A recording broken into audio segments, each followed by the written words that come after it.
Good afternoon, folks, and welcome to the Kings of Capital webinar with Amitabh Chaudhry of Axis Bank. It's a privilege to have him on the call. Welcome to Marcellus's webinar, Amitabh. Thanks a lot, sir, for inviting me to this conference. Really appreciate it. Pleasure, sir. So folks, I don't think it's required given how much we've seen and heard from Amitabh in the last 4 years, but let me just make an introduction anyway, because there might be some people on the call who haven't met Amitabh before. Before I do that, by way of disclaimer, Axis Bank, as many of you know, sits in several of our portfolios. We're not doing this call to persuade you to buy Axis Bank. If you want to buy Axis Bank, please do your own research before you invest in Axis Bank. Our job is to help you understand our own portfolio, and to that extent, we are glad that Amitabh is on the call. So Amitabh's track record is distinguished. Before he became the MD and CEO at Axis, he was the MD and CEO at HDFC Life, where he ran the business for 9 years. HDFC Life, as many of you know, also sits in many of our portfolios. In fact, most of Marcellus's portfolios also has HDFC Life. Before his famous stint at HDFC Life, where he turned the life insurer into a tech-savvy company. Before that, he was at Infosys, where he was director and CEO of the Infosys BPO, and also head of the testing unit at Infosys. So very interesting roles, and that gives you a sense of the man's tech savviness. Hopefully we'll discuss some of his tech savviness over the next hour or so. He's won lots of awards. I'm not going to get into how many awards he's won. I think आधा घंटा लग जाएगा उनके awards describe करने में. He's also the FICCI chair, the chair of the FICCI committee on banking. So without further ado, let me hand over to Amitabh Chaudhry for him to tell you what the world will look like over the next few years. Over to you, sir. Thank you so much, Saurav. So what I'll do is I'll just talk a little bit about how we expect the Indian financial sector to shape over the next few years, who are the likely winners going to be, and then very quickly dive into Axis Bank. And then, Saurav, I'll leave it up to you to ask questions and the audience to ask the questions. So as far as Indian financial sector is concerned, we believe that while the rising inflation and the tightening liquidity and the geopolitical developments pose a near-term risk to economic growth. And as you must have noticed, the various analysts and economists have been tapering down the overall economic growth of the global economies in general, and India in particular. We also at the same time believe that the opportunity in the Indian financial services space is immense. As per IMF projections, India is set to become the 5th largest economy this year, with GDP of close to $3.53 trillion, overtaking United Kingdom, and is likely to cross $5 trillion by 2027. The long-term growth drivers for the Indian economy still remain firmly in place on back of several initiatives taken by the government, and I'm sure you're aware of them, like PLI, Atmanirbhar Bharat, Gati Shakti, National Infrastructure Pipeline, Clean Tech, e-mobility. And then on top of that, just to aid all this, we are sitting also on one of the perhaps the most unique tech stack which the government has created, and perhaps the only government which has created the kind of tech stack in the global economy, which is what you hear about Jan-Dhan accounts, UPI, account aggregator system. They are now talking about ONDC and a lot of other things like that.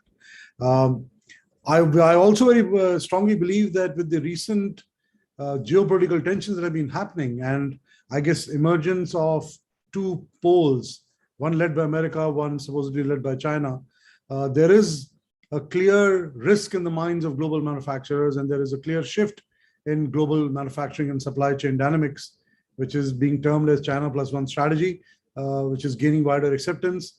And India could be a major beneficiary, and that could drive capex in India and obviously economic growth in India.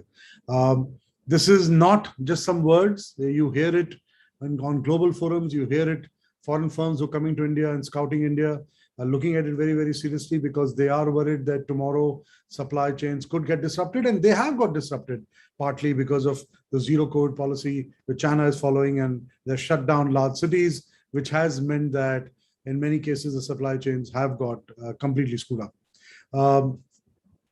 As far as Indian banking sector is concerned, one of the themes that has been playing out over the last few years, and has played out not only in the financial services sector, but across almost all the sectors, is the consolidation of businesses across industries, which basically means that big is getting bigger, and the shift of at the same time, in the banking sector, shift of banking business relationships from public sector banks to private banks.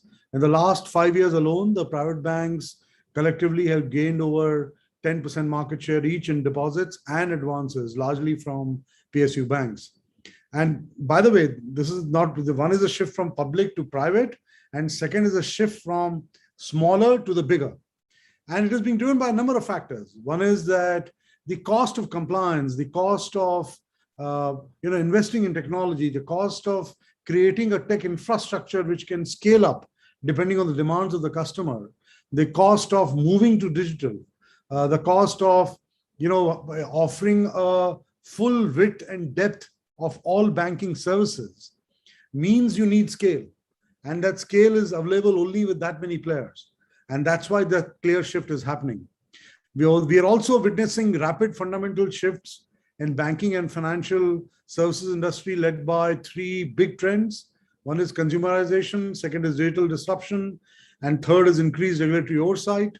So there has been intense competition between the incumbent banks and the new age fintech companies and NBFCs to win hearts and minds of customers. The recent regulatory changes with respect to NBFCs and proposed regulations for fintechs would ultimately, hopefully, create a level playing field in the financial system, which would also mean raising the cost of people to ensure that all the regulatory requirements are met. Account aggregator framework would act as a catalyst to disrupt the market, and large market share shifts can happen from the ex-SBI PSU banking pack to the private banks, NBFCs, and fintechs once account aggregator and frameworks like that were to take hold. The private banks have also been focusing more on penetrating into the deeper rural and urban and semi-urban markets. The rural and the semi-urban markets that were once considered the stronghold of PSU banks. So as the private banks get the foothold into some of these markets, they will take some more share away. Also, the private larger banks, on account of the digital prowess, have gained far higher market share in digital businesses than in traditional. The large private banks have been making investments to improve their operations and modernize the core technology architecture in the last few years, and that has helped them gain that market share. And I will, for example, share with you some of the data on Axis in a few minutes. But I do believe that end of the day, even if we are one of the large private banks, we do need to stand for something. We do need to be distinctive in something. And we do need to develop some proprietary technology or some proprietary traits which we are known for in the marketplace. And that will stand for us in the long run. And that's something which we have been grappling with in Axis also for some time. Just talking about the digital side of things very quickly as far as Axis is concerned, our market share in deposits is 5%. Our market share in advances is 6%. But our market share, for example, in UPI is 15%. Our market share in IMPS, which is making payments, is 30%. Our market share in Bharat Banking bill payment system is close to 17-18%. Our incremental market share in the last quarter on credit cards was 17%. Our incremental market share, for example, on merchant acquisition side was 31%. So I'm just trying to say that if you were to plot all this on a curve in the traditional businesses which Axis has had, which is obviously right now produces most of the profits, is the deposits and the advances, where it is only 5 or 6. But when you start looking at some of the new age things, you certainly see that the market share for Axis is not only double digit, but it is significant double digit, and it has continued to improve over a period of time. So that should kind of give you a glimpse of what is happening and what could happen in the next couple of years to come. Now, diving deeper into Axis Bank, I had joined Axis in November 2018, took over in Jan 2019, and we started on something called our GPS journey in March 2019. Since then, we have seen a number of disruptions brought about, especially by COVID pandemic, but we also saw that as an opportunity to redraw the baseline in a number of our segments. And because the GPS strategy is very important for us, we call it the house of GPS. And there are 5 elements in that house of GPS. GPS stands for growth, profitability, and sustainability. Frankly, you should read it the other way around: sustainability, profitability, and growth. It is important to build an institution which will sustain itself for a long period of time. It should be profitable, and it should be profitable growth. At the bottom of that so-called house of GPS was our value system and how we understand and appreciate that value system within Axis. We have looked at our value system, defined the behaviors we expect out of that value system, and we have obviously tried to roll it out during COVID period. Not been very successful because all the travel had stopped, but we are kind of re-rolling it back in the system. Within that house, we talked about One Axis, which was very, very important. And I don't know whether how many of you have noticed, IFR Asia instituted a Bank of the Year award in 2014, and Axis Bank was the first Indian bank to win that award last year. A combination of Axis and Axis Capital, which is a feather in our cap, but it brings the value of One Axis to the table and how it is driving clients to appreciate what Axis Bank and Axis Group can do for them. And on top of this house of GPS was our single aspiration, which was what we said, 18% ROE. So that's the house of GPS. But when you look at how we have gone about delivering on this house of GPS, under each of these categories, we had various strategic initiatives and been working on those strategic initiatives steadfastly through the last 3 years. But there are 3 core areas of execution to move forward on our GPS strategy. First was deepening a performance-driven culture. So we have accelerated the growth momentum across various businesses of the bank, accomplished several all-time highs, gained market share in our focus segments, and improved the key operating metrics led by a culture of high performance and relentless execution. So for example, on CASA deposits, because that's the starting point, on period end basis, we have grown at a CAGR of 15% in the last 3 years, 16% year on year in financial year 22, led by a focus on granularization and premiumization of deposit franchise. On advances, we continue to grow faster than the industry, with the overall advances growing at a CAGR of 13% in the last 3 years, while the growth in our focus segments, which is comprising mid-corporate, SME, small business banking, and rural, has been higher at 17% CAGR in the last 3 years. On credit cards, we are seeing strong traction with huge consumer interest in our proposition. We issued a total of around 2.7 million cards during financial year 22. And the last 2 months of the last fiscal, that is in Feb and March, we added the highest number of cards in the industry. So we were ranked number 4th. We are still ranked number 4th, but in February and March, we became the largest issuer in the industry. We have gained significant incremental market share in the merchant acquisition business. I talked to you about the incremental 31% market share. We moved from number 4 position to number 2 position as the second largest merchant acquiring bank in the industry. We have built our Burgundy franchise to be one of the top brands in wealth management space. We now have an AUM of 2.6 lakh crores, growing at a strong CAGR in the last 3 years. Burgundy Private is something which we launched in November of 2019, just pre-COVID. And today we have more than 87,000 crores under management with 120 partners working with us. So again, a franchise which has been created during COVID period very, very successfully. And we've also improved our operating performance. So net interest income has grown at a CAGR of 15% in the last 3 years, despite COVID challenges. PAT CAGR has been 41% in the last 3 years. Our subsidiaries continue to deliver industry-leading performance and remain an integral part of our One Axis strategy, which I just explained to you.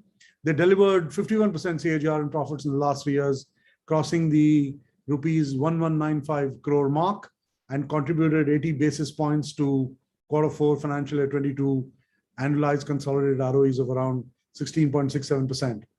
If I was to take off some of the exceptional items in this ROE of 16.67, I'm proud to say to you that our ROE for the last quarter of the last financial year actually exceeded 18% on a consolidated basis. So this house of GPS, which talks about 18% ROE on a consistent basis, we did touch this 18% in the last quarter of the last financial year, obviously with the disclaimer clause that the last quarter invariably is the best quarter which a bank has, but we have touched it, crossed it, and obviously we are hoping that we are well on our journey to meet this aspirational number of 18% ROE.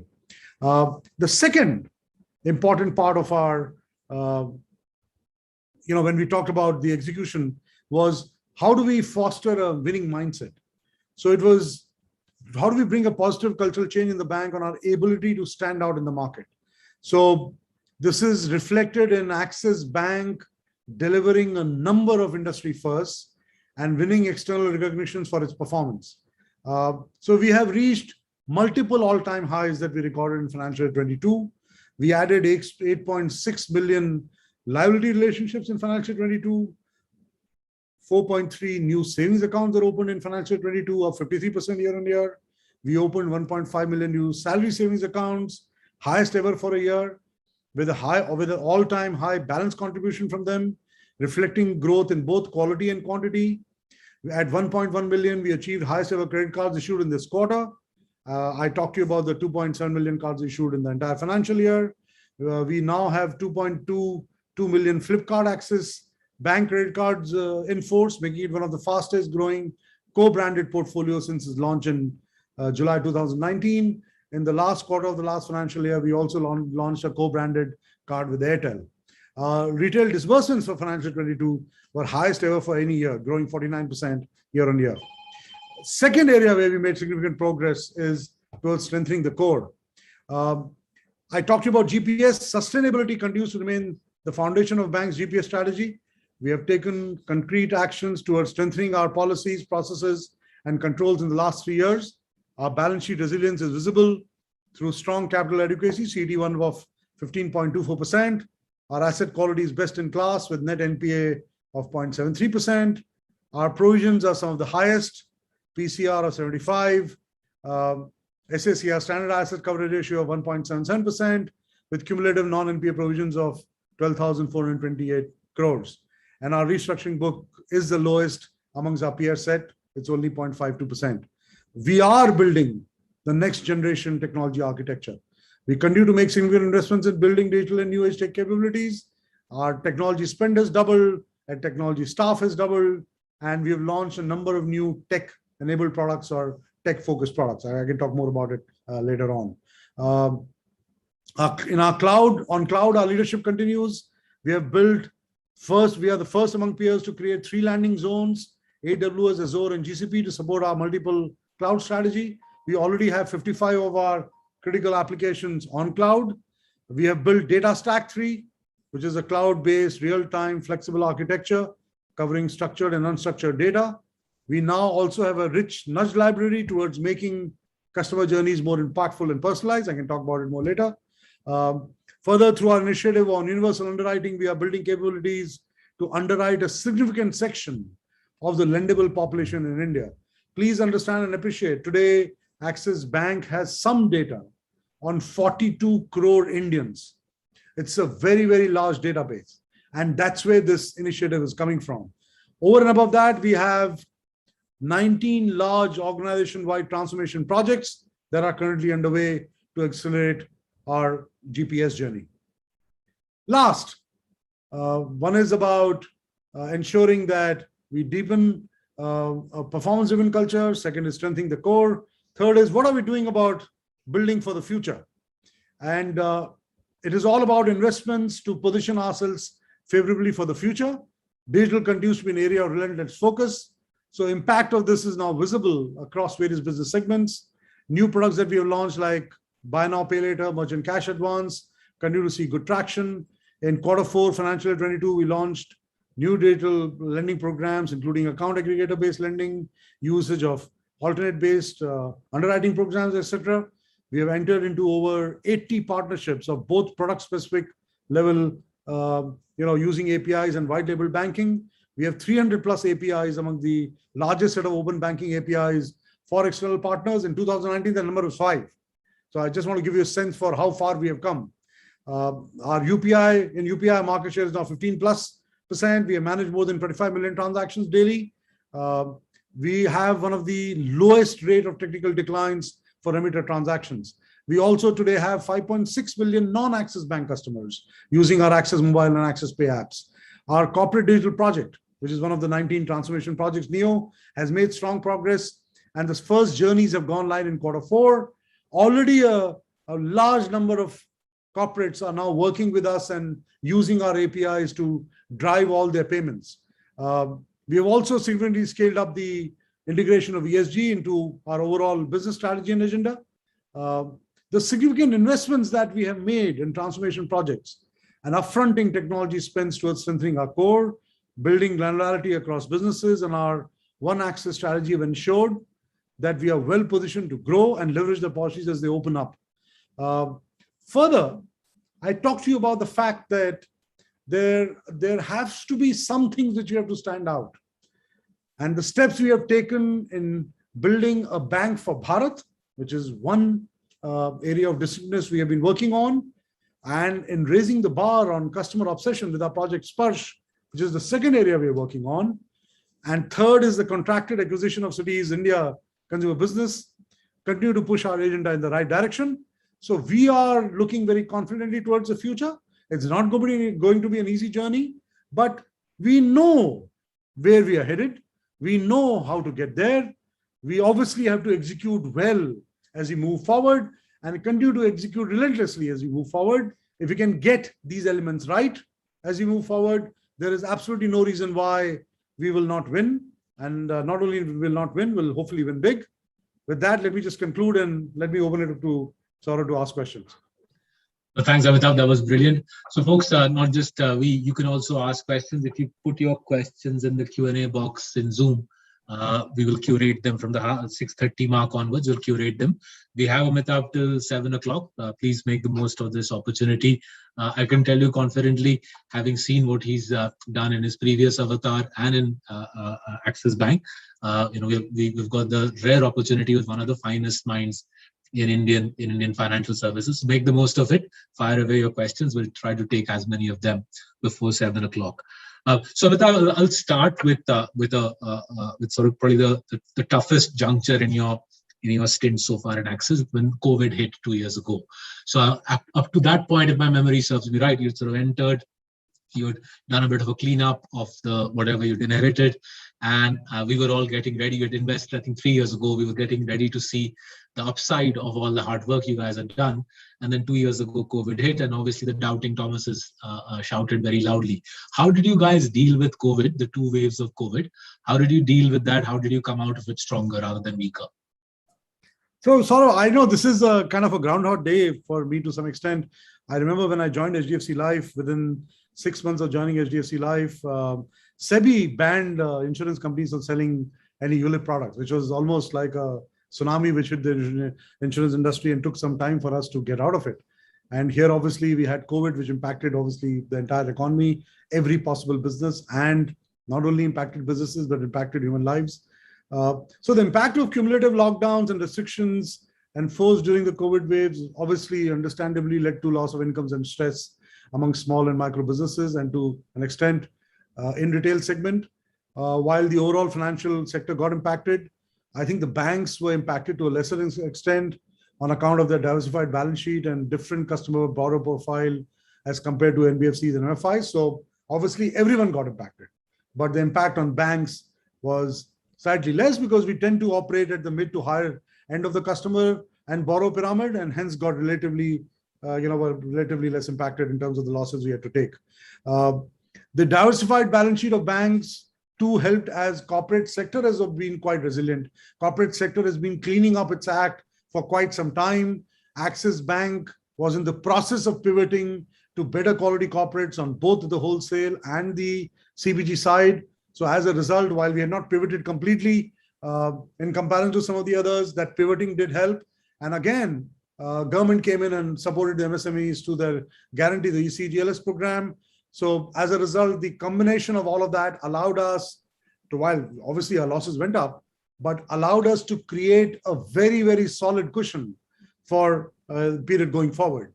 The kind of provisions which we have created, and almost all of them formula based, means that if a crisis was to hit again, I think Axis has pivoted to a certain asset quality and has provisions to back it up, where hopefully will not face a crisis of that kind ever again.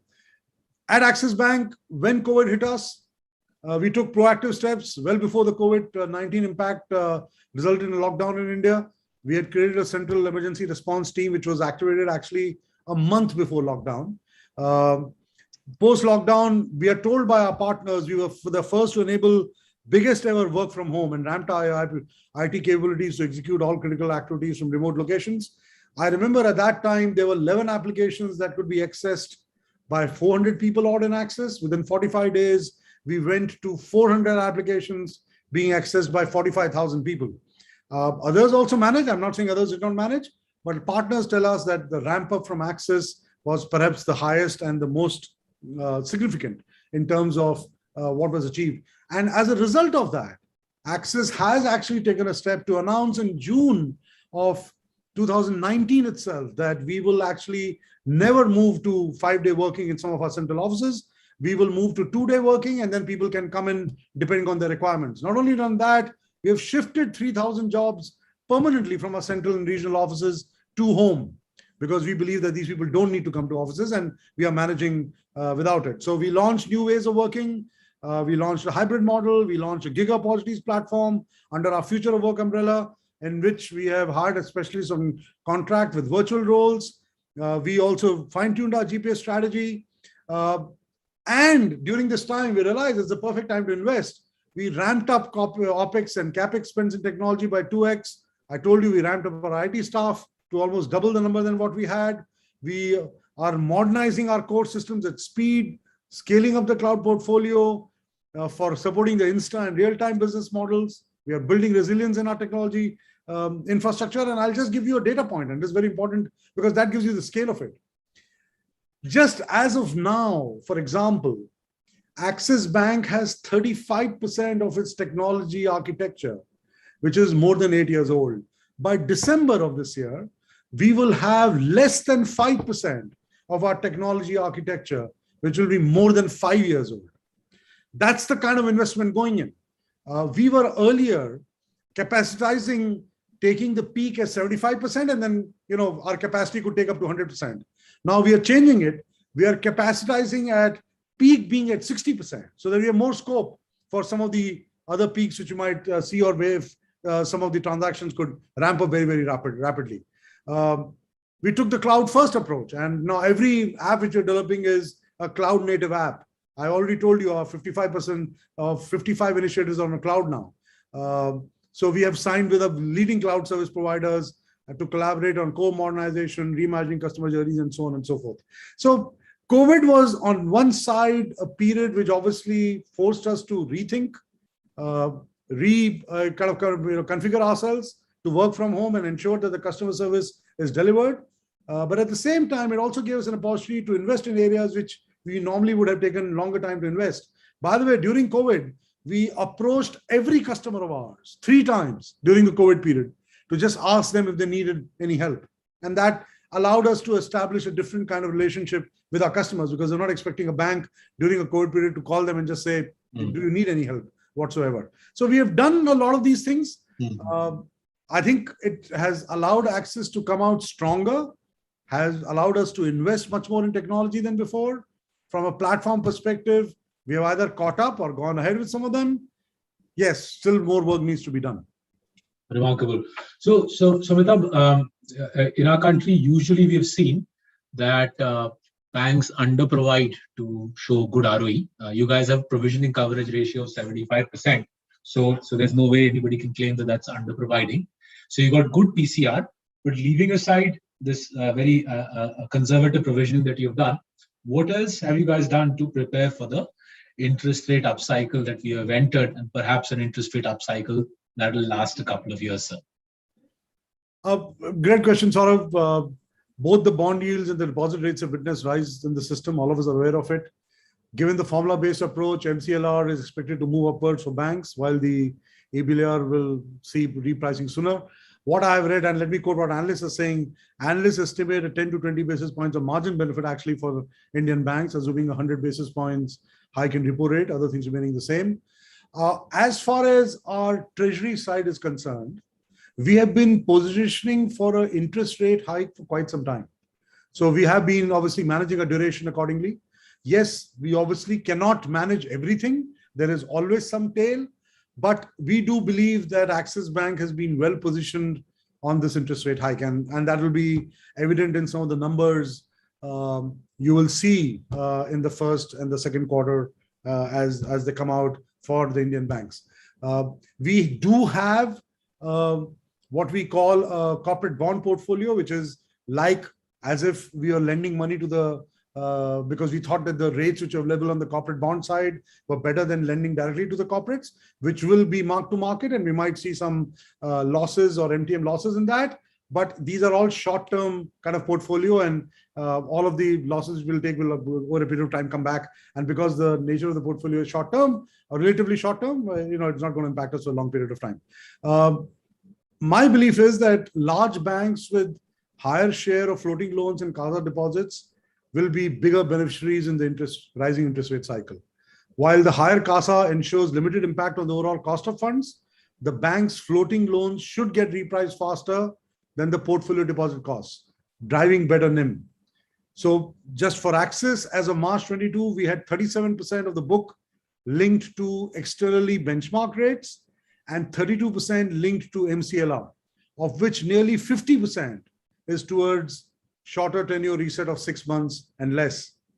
Also, we expect system loan growth in financial 23 to improve, led by higher working capital loan demand due to higher inflation, steady growth in retail, and improving activity levels in the services sector. There is another factor which is coming into play. Right now, the dollar credit markets seem to be tightening a lot for Indian corporates. They are not, because of what is happening globally. I think people are finding better rated assets in some of the other markets. So while Indian corporates have borrowed a lot from the dollar markets in the recent past, and so they've been repaying their loans on the rupee side, as that market gets shut down, they will have to refinance their dollar borrowings, hopefully more than what they've done in the past in the rupee market than in the dollar market, which should help the growth of the rupee credit growth should improve as a result of that. So bank system credit growth trends indicate healthy month-on-month growth, with credit growth improving to 12.3%. This data is as on 6th May versus 11.3% year-on-year in the previous month. So we are seeing double-digit credit growth come back, which was single-digit for the longest period of time. And I just gave you reasons why this could move up a little bit even further going forward in the future. All sectors are reporting strong trends, with services growing at 2.3% month-on-month, retail at 2.1% month-on-month, while both industry and agri sector grew at 1.2% month-on-month. We at Axis Bank have historically grown faster than the industry. We have always said we'll grow 400 to 600 basis points with higher growth across our focus segments. So we do believe we can continue this trend as we move forward. So what am I saying really? Yes, in a rising interest rate credit cycle, you have to look at how the treasury side is positioned. And I'm telling you that our treasury side has been thinking and planning a hike for the longest period of time. Second, the banks with higher CASA ratios will do better. Banks with size and scale will do better. Hopefully the credit growth is coming back, even though the GDP growth forecasts have been brought down. But the credit growth is picking up, and I'll give you the factors as to why it is picking up and which sectors it is picking up. So all in all, it should help the banking system, and in the banking system, it should help the larger banks. I think this is a super point Amitabh makes. So folks will return to this point at 7 o'clock when Tej takes you through the portfolio. This point that Amitabh's making is central, that a rising rates environment is good for stronger banks. On both sides of the balance sheet, stronger banks tend to do better in a rising rates environment. We'll come back to this post 7 o'clock. But let me hand over to Tej for him to curate the clients' questions and pose them to Amitabh. So Amitabh, you've explained the rationale of the Citi deal. Any updates that you'd like to give on that, and how do you see it panning out? Well, we announced the Citibank acquisition in March. We had said that there are two phases to this acquisition. The first phase was getting the requisite regulatory approvals and dispensation, regulatory approvals from CCI and dispensation from RBI on some matters. Our dispensations are not very significant, but we do need to have a conversation with RBI on issues like, how is the NPL process automated? Has all the data been shifted to India, and some issues of that nature. Citibank has to ensure that they meet all those requirements. So we just want to understand and get a approval from RBI in terms of timing all of that. And so the first phase we said should happen in the Jan to March quarter of next year. And the second phase was about transitioning the entire technology platform of Citi onto Axis. And that we said could take 18 months. And by the way, we're not saying everything will happen on the 18th month. We'll keep transitioning technology of the liability and the asset side of the business and the credit side of card side of the business gradually and slowly. So it will take 18 months to transition everything. And that was the second phase of this acquisition.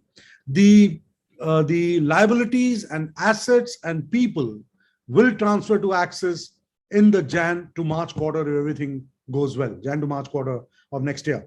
We have formed integrated management office. The teams are meeting. We have met CCI. We have had our first conversation. We don't anticipate any problem at this stage. I should not comment more. But generally, the first reactions, the first meetings, the first interactions, coming up with various tracks which we need to work on, forming joint teams, all that is on track and going quite well. Again, but it's early days. We are only a couple of months into this acquisition process. I think both the sides are working very hard to ensure that we get the best out of this deal. I hope I've answered what you're looking for. If you have anything specific, if I can answer, I'll try to answer. Sure. No, got it.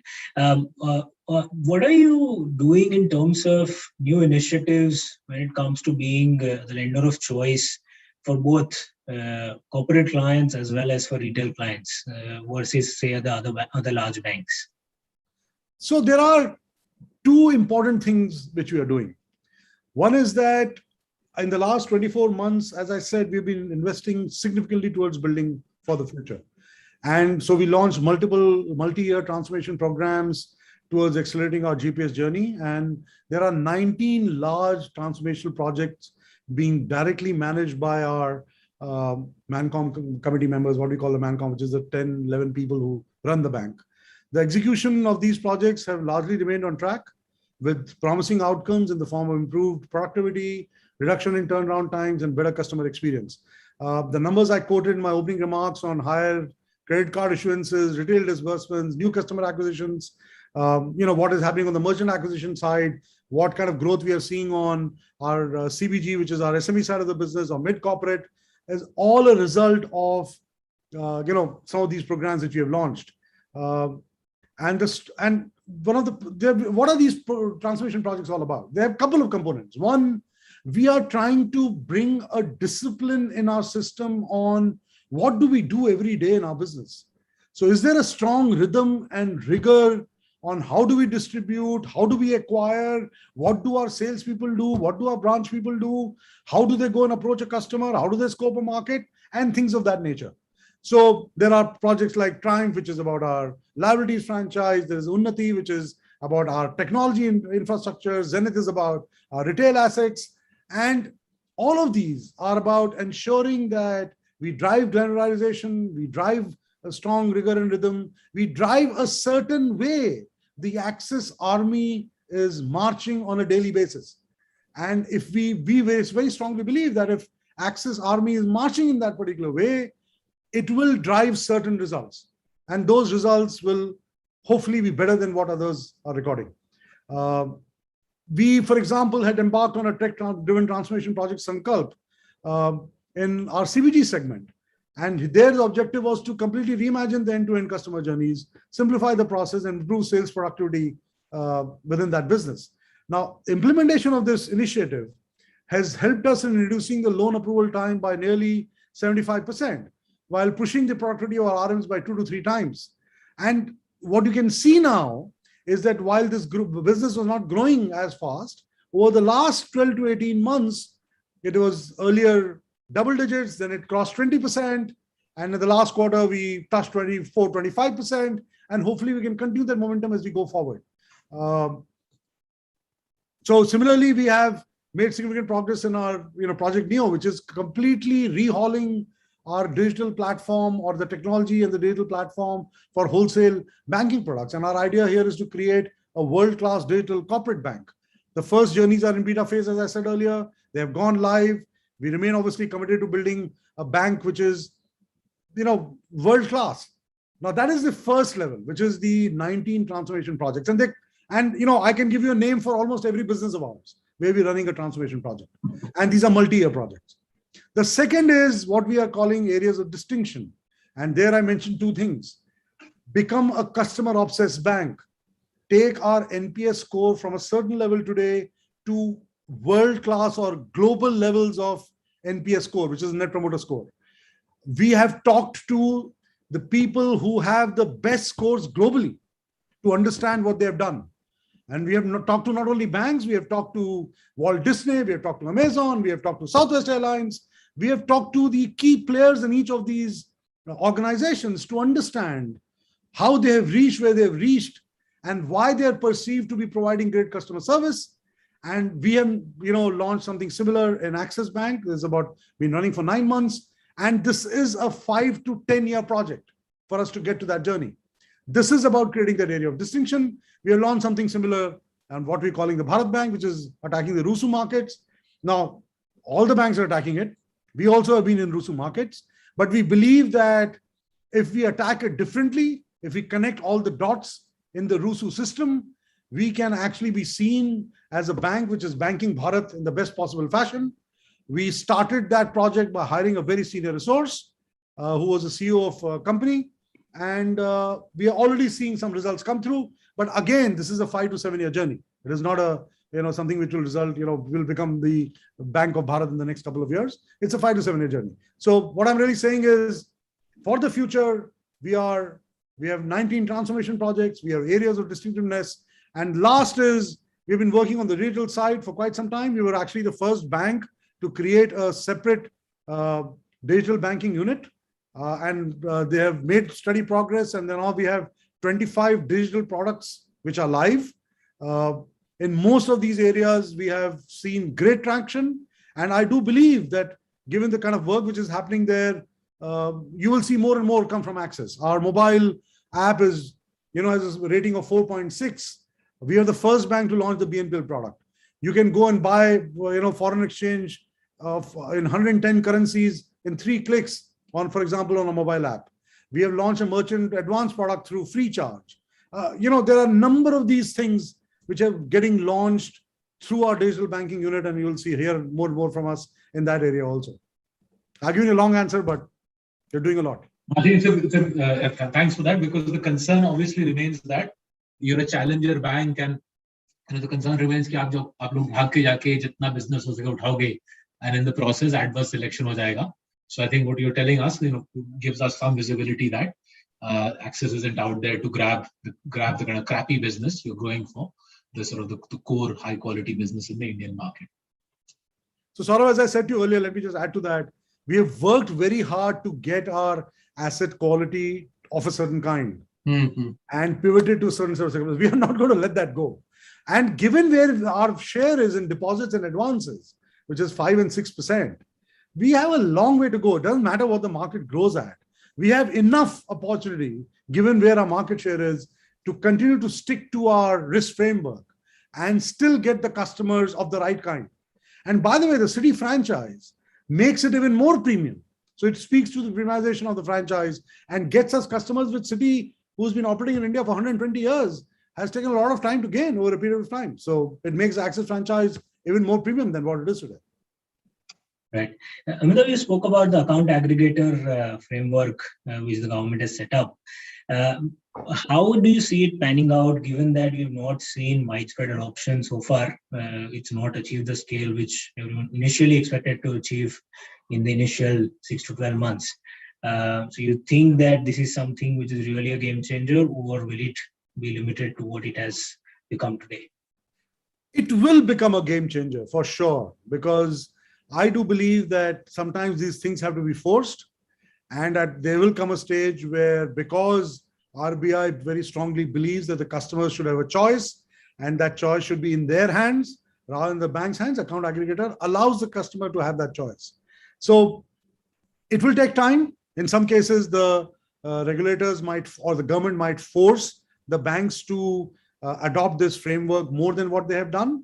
I think some of the private banks have been coming to the party very aggressively. We are one of them. The public sector banks have been slightly slow because they're worried that if they become part of the account aggregator framework, they might lose their customers. So they, in some sense, are expecting some money to be paid to them if their customers are pinged on account aggregator frameworks. So it will take time for some of these things to settle. But I do believe in the next couple of years, it will become a disruptor. But then the question becomes, why will a customer ask its existing bank to share data with some other entity? The reason they will do that is because that other entity has been standing in front of the customer and offering a product or a service or a customer journey, which is better than what their existing bank provider has been doing. So if we assume that account aggregator framework will be a success, and I think it would be reasonable to assume that, then as a bank, we have to work very hard to ensure that we are in front and square in front of the customer when they think of buying a product or a service. And what will we have to do as a bank to kind of get there over a period of time? Right. We've heard different views from different banks on competition from fintech players, competition from outside of the banking system. What's your view on the likes of the new age players who entered various parts of financial services? I think we have to accept the fact that India has emerged as a very large startup ecosystem globally. And that means it doesn't matter what is happening right now, that the money being invested in startup ecosystem has slowed down, it will come back. If we make that assumption, that means that we have now 68,000 startups, I'm told. And by the way, there are 6,800 or 7,000 fintech startups. So they account for 10% of all the startups. So the fintechs will have a role to play. They will get a lot of money. They will pump that money to attract your best customers. And they will play the game of providing customer journeys or seamless customer journeys, which the banks maybe will struggle to provide. If we make all those assumptions, it very clearly means that we have to do a couple of things.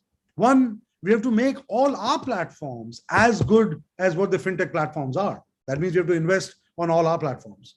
And by the way, Axis Bank is the only one which has a fintech as part of its group, which is FreeCharge.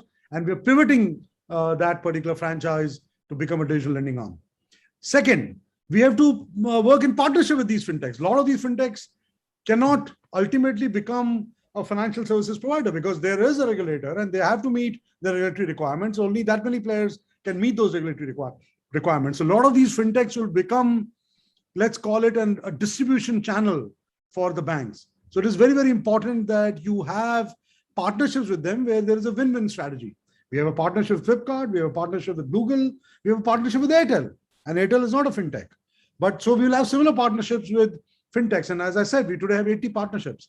Now, over a period of time, they can become a significant distribution channel for you. So you will have a combination of physical and digital channels. Third, we will have to look at various fintechs and see whether we can take some small strategic stakes so that rather than just a partnership, you enter into a strategic relationship with some of those fintechs. It is an open architecture. We have to play all of them and we have to play all of them well. We cannot shy away from any one of them, is my view. Got it. Amitabh, we've recently, this is from recent more topical news flow around the Axis MF business. Do you think that affects the bank's brand? Does it affect the business on the ground? Well, unfortunate thing. Since you have asked me the question, and I was recently asked by some reporters also the question, let me start by saying that we are the ones who started that investigation on our own volition, based on market chatter. No whistleblower, based on market chatter. We could have ignored it. We did not ignore it. We started our investigation. We have nothing to hide. If we find anything, we will take action. We have taken action. The fact that one of the people has actually, and they've come out in media, so I can say it now, one of the persons involved has said that you should not have terminated me, should tell you that at least that individual feels that we have been tougher than what we should have been. That should firstly give you the assurance that Axis Bank or Axis AMC has nothing to hide. If we find wrongdoings, we will take action and the strictest action possible. We have hired some of the best firms available to run these investigations. We are not doing it on our own. We are using them. I keep asking them consistently that whether they're getting all the cooperation and all the data they need, and they assure me that they're getting all the cooperation and the data which they need. But please understand and appreciate that as a market operator, we see at best only one side of the transaction. If people are doing some wrongdoing, and let's say the wrongdoing is large or whatever it is, we don't see the other side. There is no way we can see that side. I have no authority to go and get that data. Our regulators are much better placed, and I'm sure they're looking at all of it. If our regulators are aware of something happening, I'm sure at the right stage they will share with us. They have not shared anything at this point in time. all the action that we have taken is based on what Axis AMC has found out. And by the way, what we have found out till now is quite small. It is nothing. It's almost meaningless in comparison to what I see on Twitter on a regular basis. But we are in no position to comment. It'll be wrong on our part to be every day out there making a statement, because our facts, which we know in comparison to what a SEBI will know, are limited. And you should understand and appreciate that. You asked me the question on brand. Obviously, no one wants something like this. But I think when something like this has happened, we would like to see the market in Axis as someone who will stand on the right side of law in spirit and will do all the right things, wants to have the trust of the customers and ensure that this does not happen again. Let me start by saying, we started the investigations based on some market chatter. Normally, people don't do investigations based on that. We did. But it takes time, and it has taken time. We also have to give time to the people involved to, give us answers in terms of whatever we have found. So, yes, it has been tough last couple of weeks, but we will keep doing the right thing. And I just want to assure the people on the call, please be assured that we will do everything right. And I think through this period, Axis Mutual Funds have performed very well. They have given great returns. And we hope that we can continue our responsible investing and continue to provide great returns as we move forward. Right. Given your background on insurance, Amitabh, given that you've run a successful life insurer, what's your view on exposure of Axis Bank to the life insurance company Max that you've got? How do you see that in the future panning out? So we have had a long-standing relationship with Max. We have the right to take our stake up to 20%. We already have 13%. I think the understanding at the promoter level is excellent. We obviously, Max is ranked number 4 in the industry and has continued to do well. And our view is that it has a great management team, and the kind of plans they have in place will allow them to continue to perform very well in the industry. The opportunity in the life insurance side is huge. We are allowed to take only up to 20% stake, so that's where we are. We have also taken a stake in a health company through investment of True North. And again, we believe health insurance is a huge opportunity. We have never shied away from also saying that if the right opportunity was to come along, we'll take a stake in a non-life company also, if it makes sense for us. It is important. We have a distribution franchise.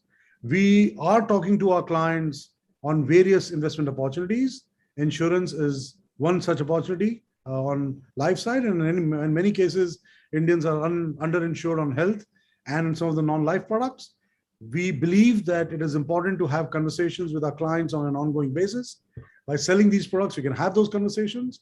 Ultimately, if there are our customers, we need to sell the right products to the right people at the right time. That's exactly why our Burgundy private franchise has been successful. They sell a lot of non-Axis products. That is why even the branch banking will never go and say, please buy only Max products. We introduced Bajaj, for example, on the life insurance side, and they have gained decent market share in a short period of time. So we will do the right thing for the customers. We believe the insurance opportunity is huge. And if we can participate in it in some form or shape, we would like to. And that's why we made those investments. So, Amitabh, if I could ask a broader question on that subject, right? So in the HDFC Bank sort of empire, you can see post the HDFC Bank, HDFC coming together, right? HDFC Bank will have life, non-life, ergo, securities, asset management, etc. ICICI already has all of these non-bank, non-standalone investments. I think the latest Kotak annual report says that around 30%, Tej, correct me if I'm wrong, 30% of Kotak's profit comes from non-standalone, non-lending businesses, right? As you guys continue building out Axis Bank and you've got surplus capital on your balance sheet as well, where would you like to take the non-lending businesses' profit share in the Axis Bank profit number? So right now, if you look at our overall profits, they're still just below the double-digit number. We do believe that over a period of time, we hope that Axis Bank's profits will also grow. So somewhere in the 10 to 15% range is what we would like some of these profits to be. Because please understand now that in whatever investments we make, there'll never be subsidies of ours. there'll be, investments will be more like an investment. It'll be below 20%. So they will never get kind of recorded in the overall consolidated numbers. But we do believe that these investments should give a very good return to us. And not only that, we can shape and help in the journeys of each of these franchises and play an important role in that, along with our partners, and be a great partner with them. We do believe that Axis has a lot of value to add, and that's how we'll look at this opportunity. We have 4 key subsidiaries. I talked to you that how their profits have reached 1,195 crores in the last 3 years. They continue to do very well. They've continued to gain market share, and we do hope that they can continue to gain market share in the future. And so linked to that, we've seen at HDFC Life, and we're seeing at Axis Bank, you're a very distinctive type of people manager. You're driven, you're tough, you ask a lot of your people, and you want high performers with you. From that point of view, right, the team that's been built in Axis Bank, where are you in your journey in building the Axis Bank team that you want to build? Are you 70% there, 90% there? Would love to understand that, the HR and culture point of view, because Axis's journey itself is unique, right? UTI banks say someone like you, someone as driven as you running it. So would love to understand the team that you have in Axis. How, where are we seeing, what should I say, Axis 3.0 emerge? So thanks a lot for asking the question. I do get asked that question, so I do appreciate it. No, I think in terms of people, our Mancom team, and let's say the next level and the next level, we're pretty much there. Obviously, it's a continuous journey. I mean, you do continue to hire the talent if people internally are not really performing or coming up the curve. They're not changing with times, but that portion or that number of people is now very, very small. I think some of the large changes we have to make are all done. I think all of us are quite aligned in terms of what we want to achieve. So there is obviously, as we are driving a high performance culture, a higher level of aspiration, as we're driving rigor, rhythm in the whole system, it does create a little bit of apprehension. It does create a little bit of dissonance, because you have worked in a certain way for a long period of time, and now you're being told, no, that is not okay, but now we want you to do it the new way. And by the new way is going to have all these controls and checks.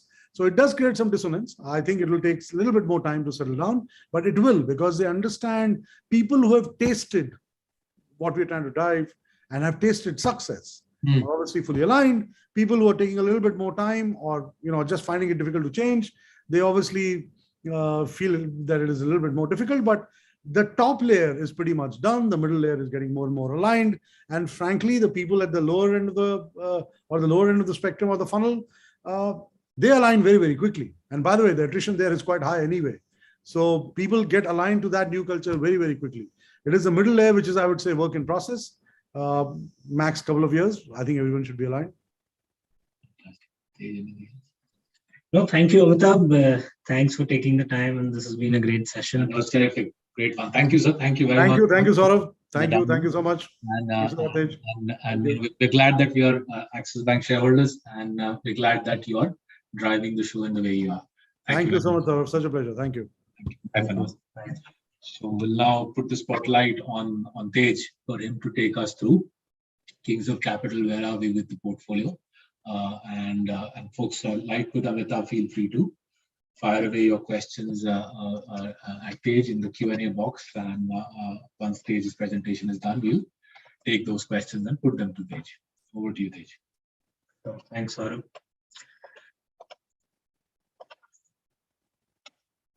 So, an overview of the lenders in the portfolio, given that lenders over the past couple of years, especially during COVID, and given the macro scenario, the focus has been on the lending ecosystem within India. If we look at the KCP lenders, this is the latest Q4 numbers. This is the quarter ending March 2022.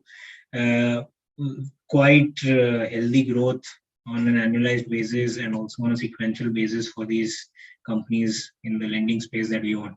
So, like you can see, all of these numbers during Q4, whether it be the NBFCs or even large banks, even a HDFC bank growing at an annualized rate of about 34% loan book growth. So HDFC, Axis, and Kotak, all three of them quite healthy from a growth perspective. And this is loan book growth. So on top of this, earnings growth has been even stronger for these lenders. The three banks have been growing at anywhere between 25 to 35%, with HDFC Bank actually leading in terms of growth at 34% for Q4 FY22. NBFCs as well, if you look at Aavas, Bajaj Finance, Chola, again, extremely healthy in terms of growth rates, growing again anywhere around the 25% to 30% mark. Versus this, the industry's loan book growth, this is the banking industry as a whole, it's been at around 10% annualized for the quarter. So the lenders that we own are growing at a pace which is 3x the pace of the industry, with a significant market share gains. And over the past couple of quarters, we've seen that the impact of COVID is waning. These lenders have been able to go back to pre-COVID levels in terms of growth, exceed pre-COVID levels. In almost all cases, they've exceeded pre-COVID levels in terms of loan book growth and market share gains. This is just zooming out a bit in terms of fundamental performance. The previous slide was Q4 of FY22, the recent most quarter, where we saw that our portfolio companies have grown at about 29 to 30% annualized versus 10% annualized for the industry.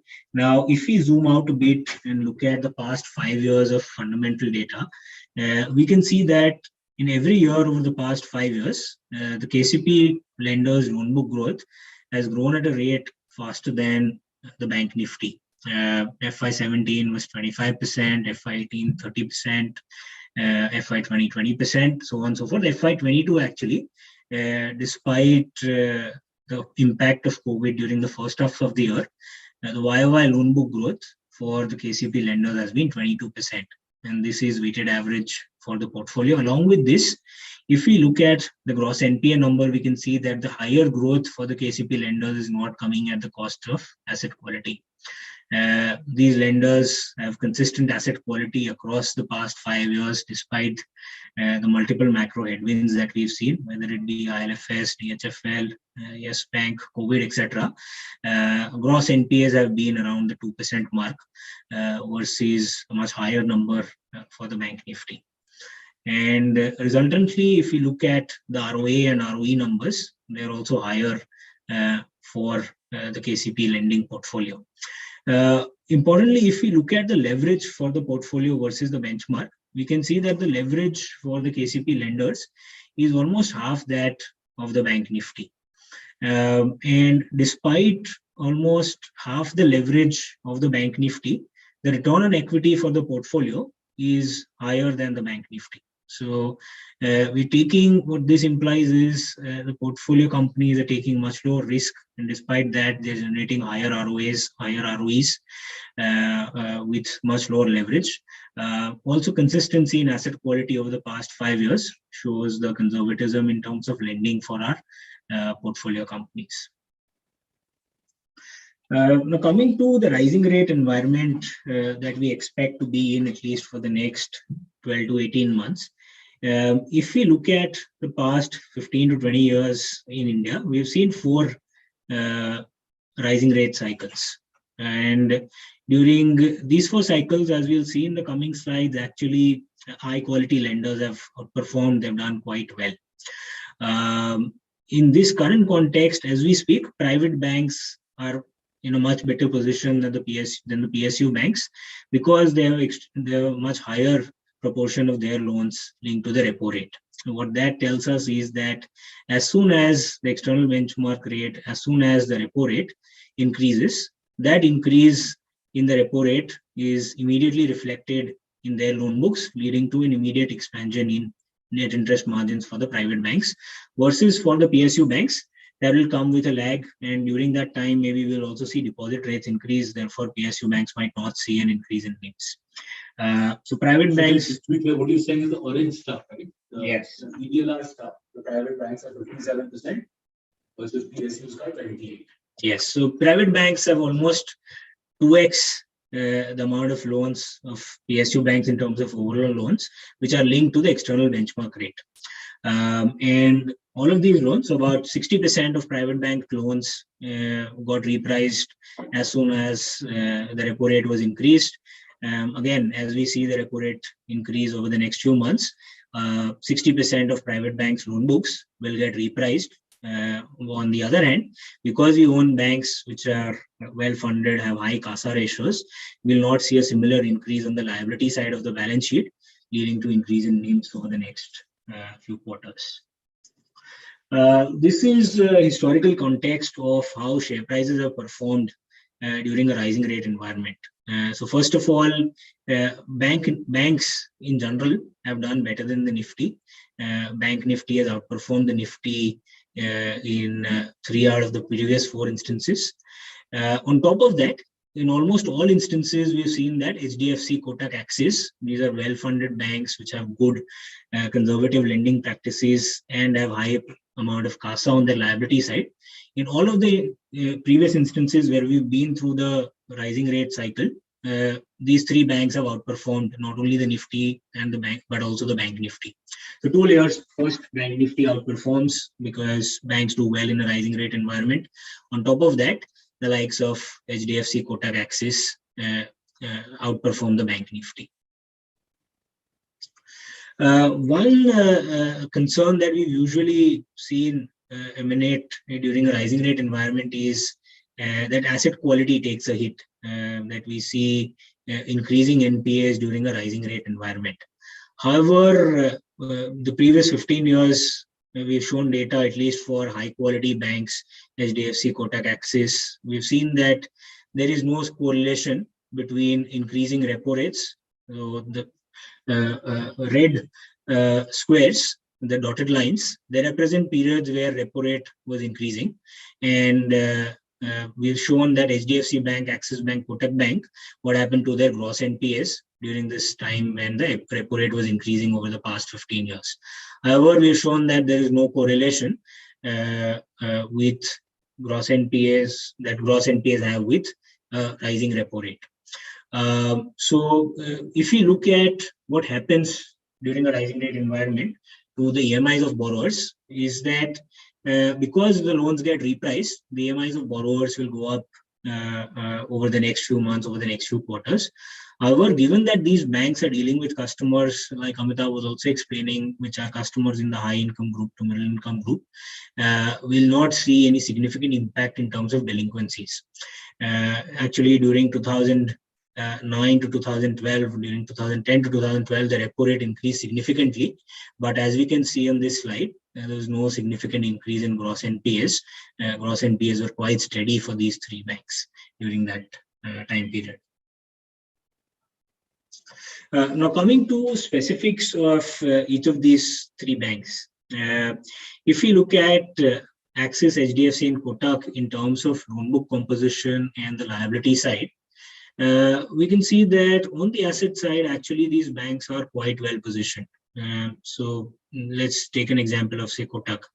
50% of the loan book will get immediately repriced as soon as the repo rate increases. So the gray bar of Kotak tells us that 50% is linked to the external benchmark rate. 18% on top of that is linked to the MCLR, which is that Kotak will increase MCLR rates and that will lead to increase in the yields on the asset side. So 2/3 of the book, we'll see that 2/3 of the yields on 2/3 of the book will increase over the next few months or over the next couple of quarters. On the other hand, if we look at the liability side of Kotak, 20% is CA, which is funded by current accounts which yield no interest cost for Kotak. On top of that, 40% is funded by savings accounts deposits, which are again not going to move in sync with the increase in repo rate. So about 60% of the book is what we can see on the liability side is not going to increase. The cost on funds will not increase for Kotak on 60% of the book. On the other hand, on 67% of the asset side, we'll see an increase in yields. So Kotak is among the most well-placed banks in this increasing interest rate environment. And on top of this, they have a 23% capital adequacy ratio, which is funded fully by equities. So Kotak is going to see a significant increase in net interest margins. Similarly for HDFC Bank, similarly for Axis Bank, where again about 45 to 50% of their liability side is funded by current accounts and savings accounts, which do not see an immediate increase in the cost of funds, and which will lead to their net interest margins also expanding as we go through the rising interest rate cycle. Now coming to the NBFCs, first Bajaj Finance, which is a large part of the KCP portfolio. Bajaj Finance actually is one of the rare NBFCs which have a negative ALM mismatch. That is, the tenure of its liabilities is longer than the tenure of its assets. On top of this, over the past 6 months, before interest rates started rising or before the repo rate started rising, they borrowed 10-year money over the previous 6 months, which is equivalent to or more than the 10-year money that they've borrowed over the past 10 years. In anticipation of the rising interest rate environment, they've raised fixed coupon NCDs for 10 years of 10 years. On top of this, they have 26-27% tier 1 capital. Plus, as you can see on the table on the right, they're completely matched even in terms of the proportion of fixed rate liabilities and fixed rate assets versus similar proportion of floating rate assets and floating rate liabilities. So they are, again, very well positioned for the rising interest rate environment. Plus, it's not that they've not dealt with a 5 or a 5.5% repo rate. Before COVID, we were in a similar environment. Similar case for Aavas, a similar case for Chola. Chola, again, about 40 to 50% of their AUM gets repaid within a period of 12 months. So they have an extremely high ability to keep repricing their assets as soon as they see a change in the interest rate on the asset side. So because 50% or within a period of 2 years, the whole asset side gets repaid, they can immediately pass on the increase in interest rates to the end consumer. Similarly for Aavas, completely matched book in terms of ALM, also completely matched when it comes to fixed versus fixed. About 40% is fixed on the asset side, 40% is fixed on the liability side, where 10% is funded by equities. Similarly, 55 to 60% floating on the borrowing side and 55 to 60% floating on the asset side. One more data point on Aavas, they've become one of the lowest cost borrowers amongst NBFCs over the past 12 months. They've borrowed about 4,500 crores over the past 12 months. Again, all of this at an average tenure of 11 years, given that they are in the housing business, average tenure of 11 years at 6% interest cost. So again, similar to the banks, the NBFCs that we own, whether it be Bajaj Finance, Chola, Aavas, they're extremely well placed when it comes to management of liabilities in a rising interest rate environment. Insurers actually, across the globe, this is not specific to India, insurers benefit in a rising interest rate environment. Simple concept being, as money gets dearer, the float that insurance companies sit on, they start yielding more and more money. So say, for example, ICICI Lombard. ICICI Lombard has an investment book of 40,000 crores. Till now, say in a low interest rate environment, it was yielding over the past couple of years 7 to 7.5%. As repo rate starts increasing, that 40,000 crores of float that ICICI Lombard is sitting on starts yielding anywhere between 8 to 9%. Our calculation suggests that with every 25 bips increase in interest rates, our PAT estimates of ICICI Lombard go up by 4 to 5%. Similarly, HDFC Life, the margins of a life insurer start increasing in a rising interest rate environment. So what it earns currently will be about 27 to 30% VNB margins. They start increasing on the incremental book for HDFC Life. Again, they've managed historically. HDFC Life is the insurer with the lowest amount of operating or economic variance when it comes to interest rate assumptions. They've managed the past 10 to 12 years of interest rate cycles extremely well, even against their peers. So I'll stop over here. Happy to take questions that people on the call might have. We'll bring the performance slide on as well. Sure. Just doing that. So let's start with this. Yes. Really, investors, like myself included, we've seen plenty of pain in the last 3 months, but more specifically, say the current fiscal, we're down 7%, and since inception, we've underperformed the benchmark, which is Bank Nifty. We are underperformed the benchmark by 20 percentage points, right? You showed that I think 5 slides where you showed the 20% compounding in fundamentals, right? Just keep going back. Yeah, this slide. So you're showing here that ROEs, if you look at ROE, those ROEs are around 18 to 19%. Year-on-year loan book growth around the 20% mark. So by whichever way you look at it, right, we should have had around 20% compounding in KCP since launch in July 20. So for compounded at 11%, we should have compounded at 20. Where did the 9% go, and when do we end up recouping that 9%? That fundamental suggests we should have got the delta between our 11% actual outturn versus the 20% reserve compounding. Where is the 9% gone, and when do you think we'll get it back? So, if we look at, first of all, the long-term fundamentals of KCP lenders, we see that the only aberration is FY21, which is where the loan book growth, especially for KCP lenders, they turned conservative, given that COVID was around. Also, given that uncertainty of further waves of COVID, no prudent lender wanted to start growing its loan book during the onset of COVID.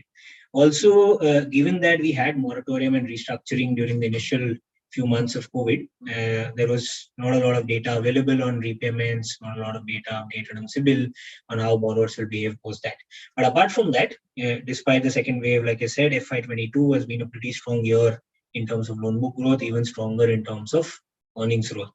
And zooming into the most recent data point that we have, annualized loan book growth of about 30% during the most recent quarter. And this is not a number which is, say, for 1 or 2 or 3 lenders. Across the board, for all the lenders that we own, we have extremely healthy rates of growth going on for all of these banks and NBFCs. What we've seen over the past 6 months, especially since October or November, we've seen that lenders in general, from a share price performance perspective, have not done well, whether it be HDFC Bank, Kotak Bank, Bajaj Finance, despite fundamentals improving, as we can see on the screen.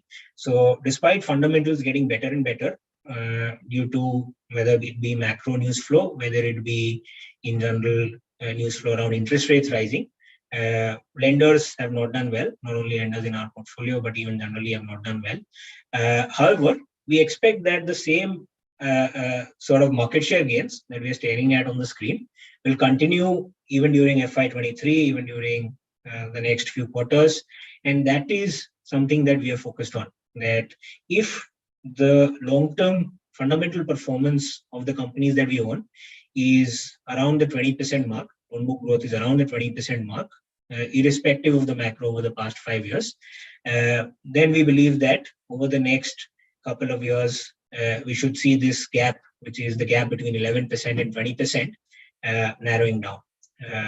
Because we've seen over long periods of time, as we have illustrated in some of our newsletters historically, over long periods of time, for lenders, EPS growth and share price performance have a high amount of correlation.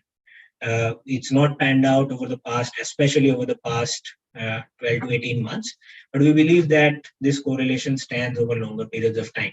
So not only do we expect 11% to go nearer to the 20%, but we also expect that, more importantly, this fundamental performance of 20 to 25% loan book growth will continue, and market share gains are likely to accelerate over the next few quarters. So 2 banks, they have done well. We launched KCP in July 2020. 2 banks which have done well, which are not in the portfolio, ICICI Bank and State Bank of India. So why don't we ICICI Bank and State Bank of India in this portfolio? Sure. So historically, we've seen that both of these banks have had a very patchy history. SBI is over the past at least 15 years, SBI has not generated return on equity about 12-13%. It's given the sort of ownership that PSU entities have, given that they're owned by the government, there is an inherent conflict of interest that most PSU entities have, which is whether they do things in the interest of minority shareholders or do they do capital allocation in the interest of majority shareholders. That sort of approach of allocating capital, which is in the interest of the majority, which is in the interest of government, usually leads to suboptimal outcomes, usually leads to depressed return on equity. And which has resulted in SBI not delivering sustainable return on equity above the 12-13% mark historically. It has also, for 12 months, for 18 months, for 20 months, SBI has historically also done well on share price performance. Post the GFC, SBI did see a rebound when it used to trade at half a time book. It went up to 1.5 time book. SBI did triple post the GFC as well. Since we've launched SBI, which is about 14-15% of the bank nifty, SBI has tripled since we've launched Kings of Capital, and that's a large part of bank nifty and one of the most significant reasons why we've underperformed the bank nifty. Similarly with ICICI Bank, over the past 10 to 12 years, post the GFC, ICICI Bank has also not achieved a single year of 15% return on equity. So not only SBI and ICICI, but over the past couple of years, a lot of other PSU banks as well, whether it be Canara Bank, whether it be Bank of Baroda, all of them are showing signs of turnaround on some or the other metric, and they were all valued at anywhere between half a time book to 1 time book. They've all re-rated to say 1 to 1.5 time book, leading to from that base, the share prices may be doubling or even tripling. However, we believe that re-rating or de-rating of share prices is something which is temporary, right? Large part of returns over longer periods of time is driven by fundamentals compounding, and beyond a point, multiples cannot compound. It's only fundamentals which can compound over long periods of time. So we are invested in companies which have compounded fundamentals rather than them getting de-rated or re-rated. And so SBI has tripled since July 2020. ICICI Bank's doubled. Has doubled. So we don't do that, and that's driven a big part of this. Yes. Delta. You reckon 20% compounding that KCP deserves, given the quality of the portfolio, you reckon KCP can get there one day? And I suppose that remains the core reason for us investing in this portfolio. Let's discuss now a recent entry and a recent exit. Why did we buy Home First, and why did we sell AU Finance? Home First Finance is doing affordable housing, which is in a business which is similar to what Awas does. And Home First Finance operates, so like Awas operates largely in Rajasthan, with about half of its loan book originated from Rajasthan.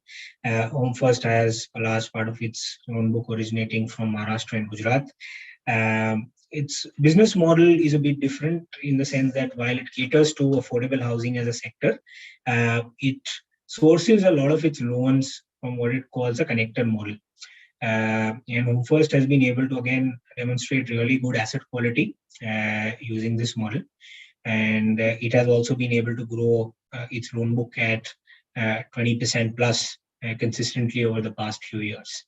In this segment, we believe that it is difficult for new players, new banks to enter, given that these are loans with an average ticket size of 8 to 10 lakh rupees. And it's difficult for banks to cater to this segment where it is not a standardized operating model or not a standardized model of underwriting, which you can follow at each and every branch. These are customers who have different types of income proofs. These are customers who have different types of employment track record. And that is what makes it a difficult business for a large bank to do. we believe that given the inherent need for housing, given the inherent need for affordable housing especially, there's a segment which is itself growing at around 15%. On top of that, players like Home First and Awas, who manage the liability side well and were doing well on asset quality. So, for example, despite COVID, they have gross NPAs of around the 2% mark. These players can grow at healthy rates of 20 to 25%, even in the future.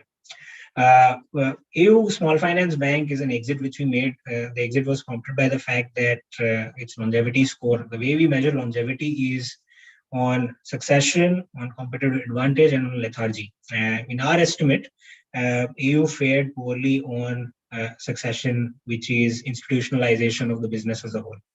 And as compared to Home First Finance, EU ranked much lower on this metric. While both of them had similar growth rates, EU had a much lower succession score, which prompted our exit from EU from the portfolio.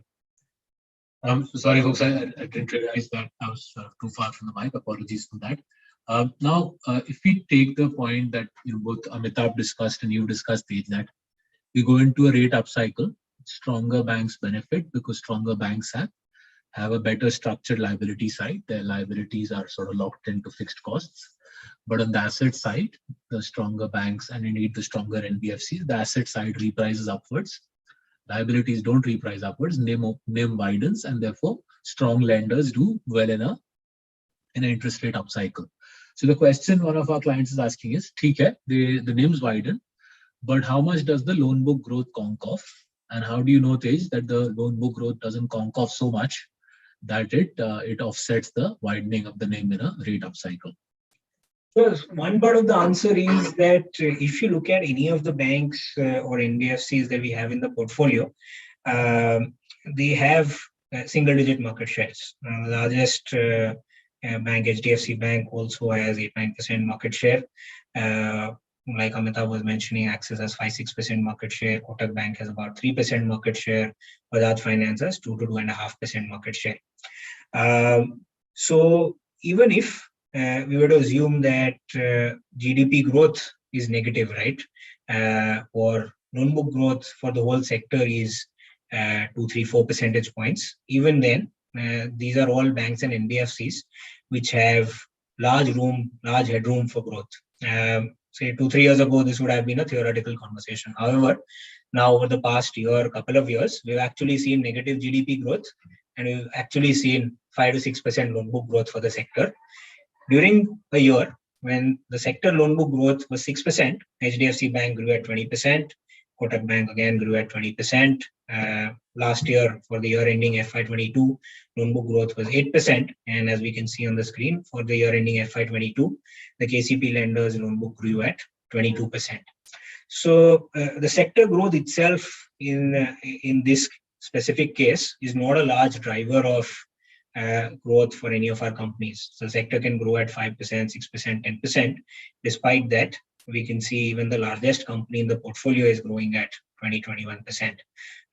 There is room for, first of all, geographical expansion. The likes of HDFC Bank are talking about increasing its branch count by 1,000 branches during this financial year, which is a 15% increase in branch count. On top of that, whatever nominal loan book per branch growth happens, that will easily take them to north of 20% growth. So if HDFC Bank can do that, similarly for Kotak, Bajaj Finance, Axis, so on and so forth. And therefore, we don't believe that industry growth itself is a driver of growth. Right. So let's do one last question for the day before we back up. And that's a very interesting question. And I think it's a question that has ramifications for all banks in our country. So the question comes from Anshu Shukla. He lives in a suburb of Ranikhet. Ranikhet's a gorgeous hill station in northern India. So he says that in Ranikhet, nobody accepts credit cards. But even the vegetable vendor accepts UPI. And I also have to confess, I pay my sabjiwala with UPI as well. And I pay the auto rickshaw driver with UPI as well. Right. So his point is, if UPI becomes more and more used and Google Pay and so on, basically anything based on a UPI platform becomes ubiquitous, That means people will use credit cards and debit cards less and less. And if the cards platform loses salience, say over a 10-year cycle, presumably that hits the banks, right? Because the banks make solid profits on their cards business. So what happens is, where will the banks go if the cards portfolio starts getting eaten into by the rise of digital transactions? So, if we look at penetration of credit cards in India, there are a very small percentage of the population which is actually where banks have actually given out credit cards, given it's actually a credit product and an unsecured credit product at that. There's less than 5% of the Indian population which currently has a credit card. Where UPI has, and this is RBI data, where UPI has been the most effective, and India has actually done a great job at launching UPI, and all of these players, PhonePe, Google Pay, Paytm, etc., have built businesses around that, is that low ticket but high volume transactions are being done through UPI. On the other hand, wherever high ticket transactions are involved, people are still using credit cards, and the utility of a credit card versus the utility of UPI is quite different. Credit card remains a credit product where you get to pay the installment 30 days, 45 days later. On the other hand, UPI is linked to your bank account, and the outflow from your bank account is instant. Therefore, what most people are currently doing is, if you're buying something worth a few thousand rupees, that's done through a credit card. However, anything which is a small value, low ticket purchase is being done through UPI. So banks are retaining the large cream of customers where, however, on the other hand, there's no profit pool, which is payments, is being done through the likes of UPI, PhonePe, Paytm, etc. Thank you, folks, for dialing in. Thank you, Tej, for your answers. And we hope to be back again with another company. I think there's a Sebastian Mallaby webinar later this week on Thursday. Please don't miss that. One of the world's best writers on finance, on venture capital, on asset management, and on global macro. Right, very relevant topic. Thursday, Sebastian Mallaby, and then Friday we ourselves talk to you about what happens as over the next 10 years India potentially does a Japan. India does what Japan did in the 1970s. Thank you for your time, and thanks, Tej, for your answers. Bye for now.